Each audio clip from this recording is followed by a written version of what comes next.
দেখছেন ইনস্ট্যান্ট। ও মাই গড, ও মাই গড।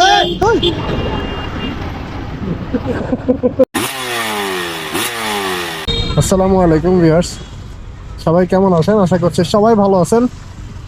আজকে একটা ভিডিও নিয়ে আসলাম। আজকে প্ল্যান করছিলাম যে ভাটিয়ারি যাব, আমি আর হচ্ছে আরেকটা ফ্রেন্ড, দুইজন মিলে ভাটিয়ারি যাওয়ার প্ল্যান করতেছি। কিন্তু যখন ক্রসিংয়ে আসছি, এই যে দেখেন আমাদের গাড়ি, আর এখানে নিচে যা দেখতেছেন সব হচ্ছে অকটেন পড়ে গেছে একদম ফুয়েল। এখানে মনে হয় মিনিমাম 1 লিটার, আধা লিটারের উপরে অলরেডি পড়তেছে অলরেডি। এই যে নিচে এখানে দেখেন, এই যে এখানে কিন্তু পড়ে আছে, এখানে এই যে অকটেন পড়ে আছে, মোটামুটি অনেকটাই পড়ে গেছে।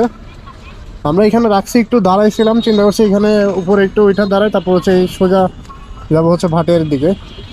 কিন্তু এখন যে অবস্থায় যে তেল টেল এইটুকুতে রাখছিলাম, এইটুকু থেকে পরে একবার দিয়ে গেছে, এখন হয়তো অনেকটাই শুকাই গেছে এখানে তেলগুলা।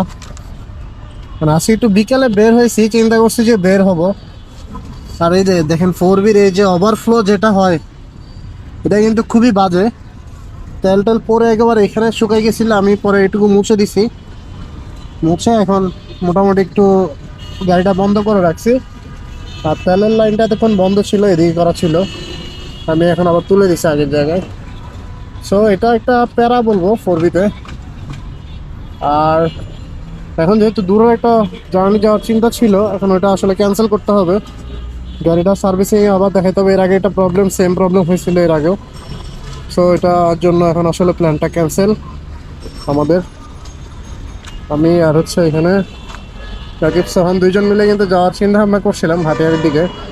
আর এখানে বন্দরের গাড়িগুলো প্রচুর মানে রাশ করে আছে এখানে আজকে। আর এখন সময় হচ্ছে বিকাল 4:30 এরকম হবে। কিন্তু আমাদের ভাটিয়ারি গিয়ে সানসেট দেখার ইচ্ছা ছিল, সেটা আসলে সম্ভব হচ্ছে না, সেটা সম্ভব না। যার কারণে এখন আমাদেরকে আবার ব্যাক দিতে হবে, এলাকার দিকে ব্যাক দিতে হবে। এটা একটা 4Bর বিশাল সমস্যা। আর একটা রিসেন্ট আরেকটা সমস্যা দেখা দিচ্ছে, সেটা হচ্ছে গাড়িতে নিউট্রাল ছাড়া গাড়িতে স্টার্ট নিচ্ছে না।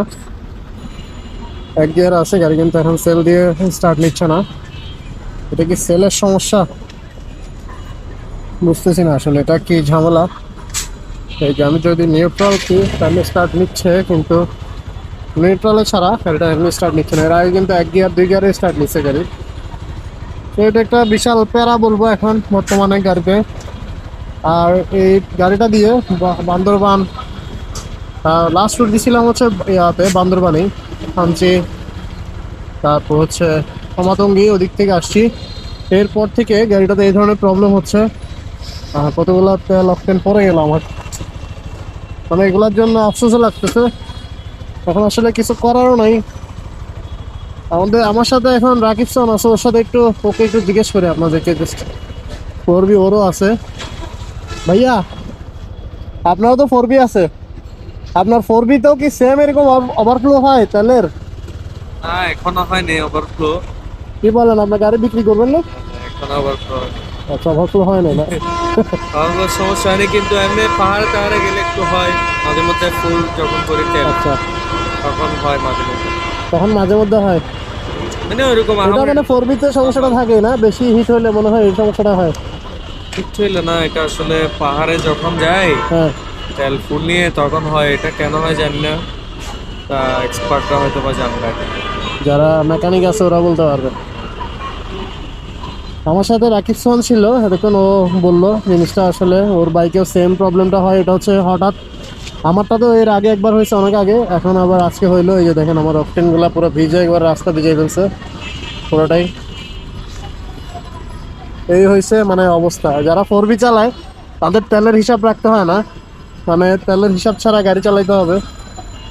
এই অবস্থা এখন, মানে খুবই করুণ অবস্থা। যদি কারো পকেটে টাকা না থাকে, সে আসলে 4B নিয়ে ঘোরার চিন্তা বাদ দিতে হবে। পকেটে টাকা থাকতে হবে, তেল উড়াধুরা তেল ঢুকাইতে হবে, তারপর হচ্ছে রাইড করতে হবে যদি 4Bর মজা নিতে চান। এছাড়া 4Bতে আপনি মজা পাবেন না তেলের দিক চিন্তা করলে। এমনি কতগুলো তেল চলে গেল। মানে কষ্ট লাগতেছে। এখন কি বলবো, এখানে কষ্ট আসলে মাত্রা বেশি হয়ে গেছে। এখানে মানে কিছুক্ষণ দাঁড়াইলাম একটু রিল্যাক্স হওয়ার জন্য, কিন্তু এখানে উল্টা আরো মাথার মধ্যে টেনশন ঢুকে। এখন আবার গাড়িটা সার্ভিস করাইতে হবে, সব কিছু নতুন করে আবার ভেজাল লাগতেছে আসলে এই ধরনের প্যারাগুলা। আর এই যে সেলের বিষয়টাও ঠিক করতে হবে। সব কিছু মিলে আসলে টুকটাক কিছু কাজ আছে, আর ফ্রি সার্ভিস হয়তো আছে, ওটার জন্য শোরুমেও যাইতে হবে।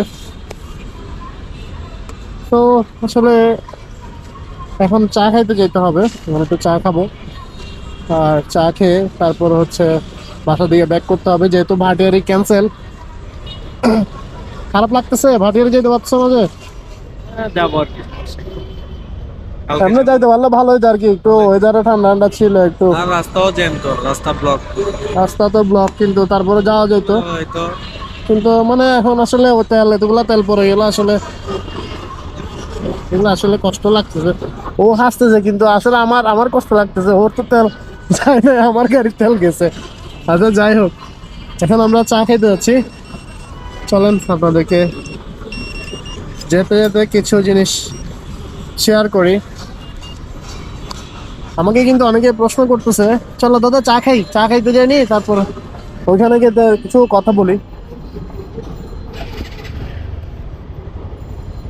আসলে অনেক ভাই আমাকে প্রশ্ন করে, ভাই টেসলা লাগানো কি ঠিক হবে? যেহেতু আসছি আজকে 4B সমস্যাগুলো নিয়ে বলতেছি, তো এই ধরনের সমস্যাগুলো, টুকটাক সমস্যাগুলো অবশ্যই বলতে হবে আমাকে, না বললে হবে না।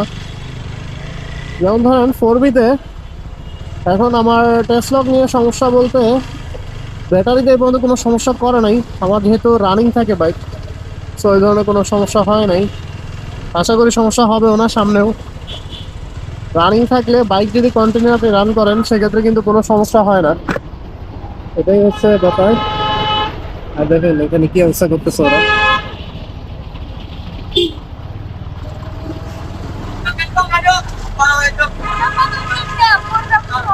আমার 4Bতে এই পর্যন্ত টেসলা নিয়ে কোনো ঝামেলা হয় নাই। জিপিএসে ওদের অ্যাপসে সমস্যা করে প্রচুর পরিমাণে, এটা তো কয়েকদিন পর পরই থাকে ঝামেলাটা, এটা আসলে শেষ নাই। তার প্রতিদিনই মানে দেখা যায় যে আপনি ওয়াইফাই দিয়ে, যদি ডাটা দিয়ে না হয় সেক্ষেত্রে ওয়াইফাই দিয়ে করতে হবে। ওয়াইফাই দিয়ে না হলে সেটা অন্যভাবে করতে হবে, মানে ভিপিএন ইউজ করে করতে হবে, মানে একটা না একটা ওয়েব থাকে। তো আসলে ওই ধরনের অনেকগুলো প্রবলেম বের হয়, টুকটাক কিছু প্রবলেম, মানে মেজর প্রবলেম না।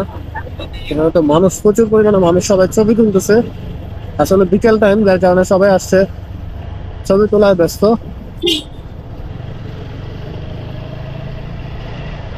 এইখানটা তো আসলে সুন্দর। হ্যাঁ,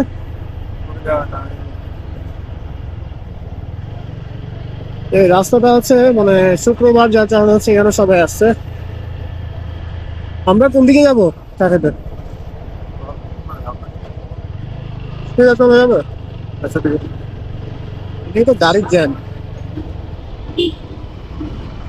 কি পরিমাণে আমাদের এই এলাকাতে বড় বড় গাড়ি, কি পরিমাণে খবর দেন। যারা এই এলাকায় থাকে তারাই বলতে পারবে এটার কারা। হ্যাঁ, আমার কতগুলো টাকার তেল পড়ে গেল মাটিতে। আফসোস লাগতেছে, আপনাদেরকে আসলে কি বলবো, 4B নেওয়ার পরে আমার কত লাখ টাকার তেল চলে গেছে। এই বাইকের পিছনে 2 লাখ টাকা গেছে, কিন্তু আমি মনে হয় চলে গেছে 1 লাখ টাকার উপরে। হ্যাঁ, জীবন।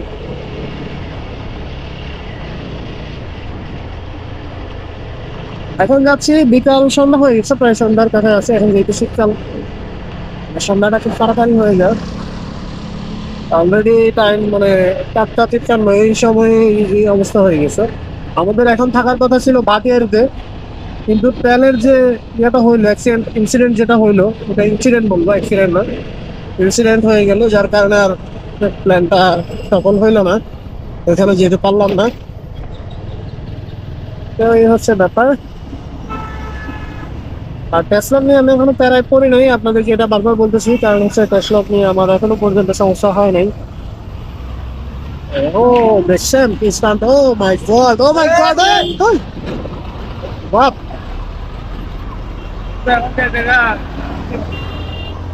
ও ক্যামেরা থেকে একসাইডেড হয়ে যাবে বেশি। আরে আল্লাহ, এই ছেলেটা এখন পড়তো ট্রাকের নিচে ডুবে যাচ্ছে, এতে হুঁশ নাই। হ্যাঁ, ফুল লাইটার হুঁশ নাই, ডাইরেক্ট ট্রাকের নিচে ঢুকতেছে, আমি দেখতেছি তো ভিতরে। ও ক্যামেরা দেখে এক্সাইটেড হয়ে গেছে বেশি।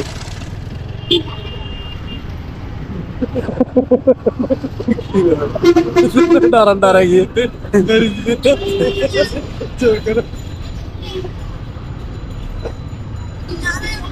তুমি পরে যেত তো, তুমি ক্যামেরা দেখে এক্সাইটেড হয়ে গেছো কাজে বেশি, সবার পরে নিচে ঢুকে যাইতা তুমি। বুঝছি তুমি, আমি তোমার অবস্থা দেখতেছি, আমি কি রে, তুমি লাভ যেটা মারছো এটাতেই পড়ে যেতা সামনে। আল্লাহ বাঁচাইছে।